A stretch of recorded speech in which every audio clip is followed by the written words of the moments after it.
प्रभु यीशु मसीह में मेरे प्रिय भाई और बहनों, हमारे प्रभु और उद्धारकर्ता यीशु मसीह के पवित्र और सामर्थी नाम में मैं आप सभी का आज की दिव्य कृपा की प्रार्थना में हृदय से स्वागत करता हूँ। आज रविवार है, प्रभु का दिन। आइए कुछ क्षणों के लिए अपनी सारी चिंताओं, कामकाज और परेशानियों को पीछे छोड़कर अपने हृदय को प्रभु की ओर मोड़े। सबसे पहले हम इस जीवन के लिए प्रभु को धन्यवाद दें। हमारी आंखें आज खुली, हमने एक और सुबह देखी, हमारे पास सांस है, परिवार है, प्रार्थना करने का अवसर है। जीवन में कठिनाइयां हैं, फिर भी परमेश्वर की कृपा हर सुबह हमारे साथ होती है।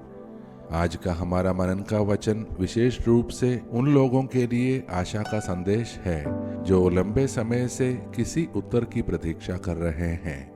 शायद कोई माँ अपने बच्चे के लिए प्रार्थना कर रही है, कोई बीमार व्यक्ति चंगाई की प्रतीक्षा कर रहा है, कोई बेरोजगार अपने भविष्य को लेकर चिंतित है, कोई परिवार टूटे हुए रिश्ते को फिर से जोड़ने के लिए प्रार्थना कर रहा है। और शायद किसी के मन में यह प्रश्न है, प्रभु मैं कब तक प्रतीक्षा करूं?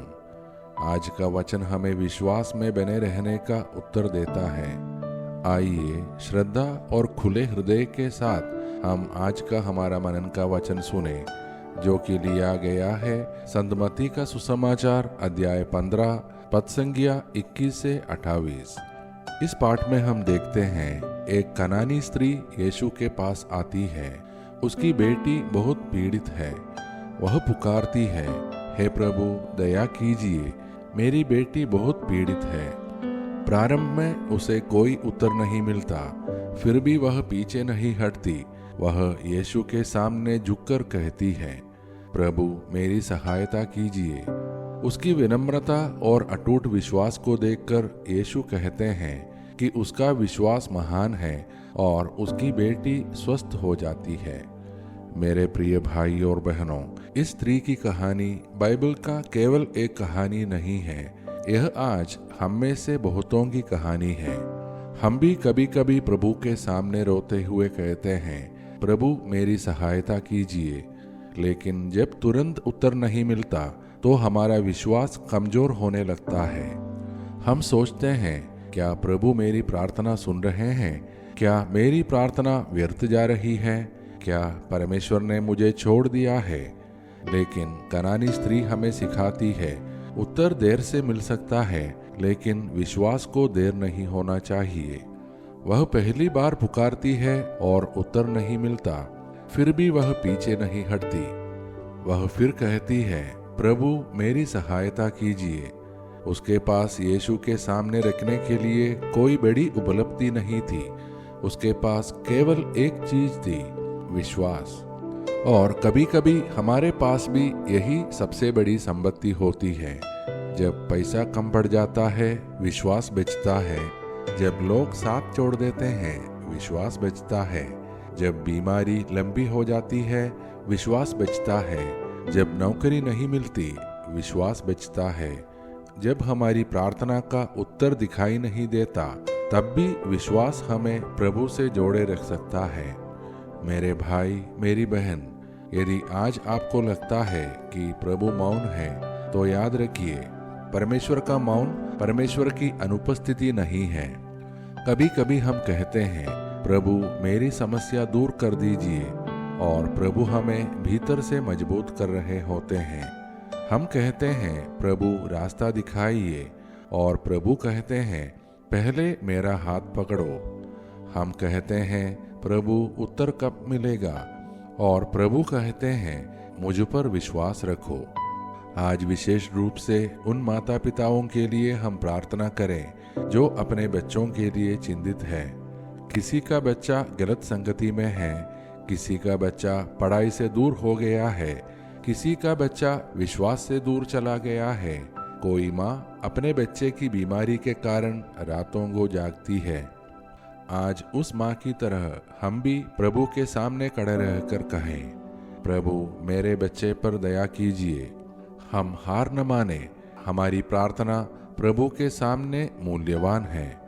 आज का वचन हमें यह भी याद दिलाता है कि परमेश्वर की दया किसी एक जाति, भाषा या समुदाय तक सीमित नहीं है। प्रभु का प्रेम सभी के लिए है। इसलिए हमारे हृदय में भी दूसरों के लिए स्थान होना चाहिए। हम केवल अपने परिवार के लिए नहीं, बल्कि गरीबों, पीड़ितों, बीमारों, अकेले लोगों और उन लोगों के लिए भी प्रार्थना करें जो हमसे अलग है। आज भारत और पूरी दुनिया को इसी प्रेम, करुणा और धार्मिक सद्भाव की आवश्यकता है। अब आइए मेरे प्रिय भाई और बहनों, अपने जीवन की हर आवश्यकता को प्रभु के चरणों में रखें। कनानी स्त्री के विश्वास के साथ हम भी कहें, प्रभु मेरी सहायता कीजिए, और मिलकर प्रार्थना करें। हे दयालु और प्रेममय परमपिता परमेश्वर, इस पवित्र रविवार के लिए हम आपका धन्यवाद करते हैं। हमारे जीवन, परिवार, स्वास्थ्य, विश्वास और हर छोटी बड़ी आशीष के लिए हम आपका धन्यवाद करते हैं। हे प्रभु, आज हम कनानी स्त्री की तरह आपके सामने आते हैं और कहते हैं, प्रभु हमारी सहायता कीजिए। जिनकी प्रार्थनाओं का उत्तर लंबे समय से नहीं मिला है, उन्हें धैर्य दीजिए, उनके विश्वास को कमजोर न होने दीजिए और उन्हें अपनी उपस्थिति का अनुभव कराइए। हमारे परिवारों को आशीष दीजिए। हमारे घरों में प्रेम, शांति, क्षमा और एकता बनाए रखिए। पति पत्नी के बीच प्रेम बढ़ाइए और माता पिता तथा बच्चों के बीच समझ और सम्मान बनाए रखिए। हमारे बच्चों की रक्षा कीजिए। उन्हें बुरी संगति, नशे, गलत आदतों और हर खतरे से बचाइए। जो बच्चे आपसे दूर हो गए हैं, उन्हें प्रेम के साथ वापस अपने पास ले आइए। हमारे युवाओं को सही दिशा दीजिए। विद्यार्थियों को बुद्धि और सफलता दीजिए। बेरोजगारों के लिए अच्छे अवसर खोलिए और आर्थिक कठिनाइयों से जूझ रहे परिवारों की आवश्यकताओं को पूरा कीजिए। हे यीशु, जो बीमार है उन्हें चंगाई दीजिए। जो मानसिक और आत्मिक पीड़ा में हैं, उन्हें अपनी शांति दीजिए। जो अकेले और निराश है, उन्हें अपनी उपस्थिति का अनुभव कराइए। प्राकृतिक आपदाओं से पीड़ित सभी लोगों की रक्षा कीजिए। बाढ़, भारी वर्षा, भूस्खलन, तूफान और अन्य संकटों से प्रभावित लोगों को सहायता दीजिए। जिन्होंने अपने प्रियजनों को खोया है, उन्हें सांत्वना प्रदान कीजिए। हे प्रभु, हमारे देश भारत को आशीष दीजिए। हमारे नेताओं को बुद्धि और विवेक दीजिए। हमारे देश में शांति, धार्मिक सद्भाव, एकता और भाईचारा बनाए रखिए। जहाँ घृणा है वहाँ प्रेम दीजिए। जहाँ हिंसा है वहाँ शांति दीजिए। और जहाँ विभाजन है वहाँ एकता स्थापित कीजिए।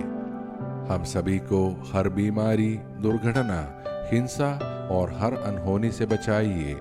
हमें अचानक और अप्राकृतिक मृत्यु से सुरक्षित रखिए। हे प्रभु, आज हम अपनी हर चिंता, हर आंसू और हर अधूरी प्रार्थना आपके हाथों में रखते हैं और विश्वास से कहते हैं, प्रभु हम सब कुछ नहीं समझते, लेकिन हम आप पर विश्वास करते हैं। हमें छोड़िए मत, हमारी सहायता कीजिए। ये सारे प्रार्थनाएं और हमारे मन के अन्य प्रार्थनाएं हम समर्पित करते हैं हमारे प्रभु यीशु मसीह के पवित्र और सामर्थी नाम में। आमीन। मेरे प्रिय भाई और बहनों, आज जब भी कोई चिंता हमारे मन को घेरने लगे, हम भी कनानी स्त्री के शब्दों को याद करें, प्रभु मेरी सहायता कीजिए। उत्तर देर से मिले फिर भी हम विश्वास बनाए रखें। रास्ता दिखाई न दे फिर भी हम प्रभु का हाथ पकड़े रहें। यदि आज की मनन और प्रार्थना आपके हृदय को छू गई है, तो कृपया इसे अपने परिवार और मित्रों के साथ अवश्य शेयर करें। हो सकता है आपकी एक छोटी सी पहल किसी ऐसे व्यक्ति तक प्रभु की आशा पहुंचा दे जिसे आज इसकी सबसे अधिक आवश्यकता है। हम सब कल फिर दिव्य कृपा की प्रार्थना में एक साथ मिलेंगे। तब तक हमारा परमपिता परमेश्वर का प्रेम, हमारे प्रभु यीशु मसीह का अनुग्रह और पवित्र आत्मा की सहभागिता हम सभी के साथ बनी रहे। आमीन। धन्यवाद के साथ स्तुति गाऊंगा, हे यीशु मेरे